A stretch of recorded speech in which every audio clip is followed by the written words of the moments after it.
ભાવનગરમાં ભગવાન જગન્નાથજી મહારાજના રથને પૂજન અને ધ્વજારોહણ કરવામાં આવ્યું। ભાવનગરમાં ભગવાન જગન્નાથજી મહારાજના રથને પૂજન અને ધ્વજારોહણ કરવામાં આવ્યું હતું।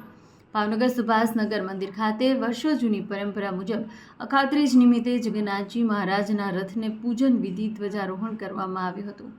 અહેવાલમાં ન્યૂઝ અનિલ ગોહિલ, ભાવનગર।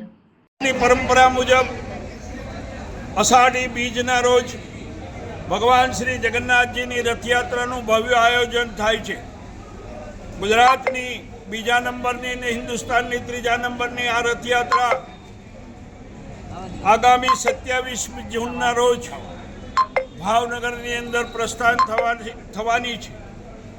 આ 40મી રથયાત્રા ભાવનગરની અંદર પ્રસ્થાન થાય તે પહેલાં એની તૈયારીના ભાગરૂપે અખાત્રીજના રોજ એટલે કે 2 માસ અગાઉથી ભગવાનના રથોનું કામ ચાલુ કરવામાં આવે છે।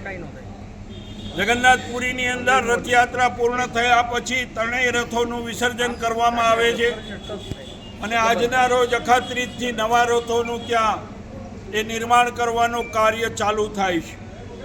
દેશના બીજા બધા મંદિરોમાં લગભગ રથોનું વિસર્જન થતું નથી, પરંતુ અખાત્રીજના દિવસથી આ રથનું કામ જે છે એ કામ પૂજન અર્ચન કરી ધ્વજારોહણ કરી અને પછી આ રથનું કામ શરૂ કરવામાં આવે છે। તે પ્રમાણે આગામી 40મી રથયાત્રાના અનુસંધાને આજ રોજ અખાત્રીજના દિવસે પૂજ્યપાદ જયદેવદાસ બાપુ અને સંતોના કરકમલો દ્વારા આજે રથ પૂજન અને ધ્વજારોહણનો કાર્યક્રમ સંપન્ન થયેલ છે।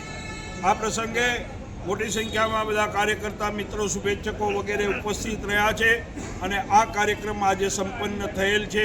આગામી 27મી જૂને ભવ્ય રંગે ચંગે ભાવનગરના રાજમાર્ગો ઉપરથી ભગવાન જગન્નાથજીની 40મી રથયાત્રા ભાવનગરમાં પ્રસ્થાન થશે।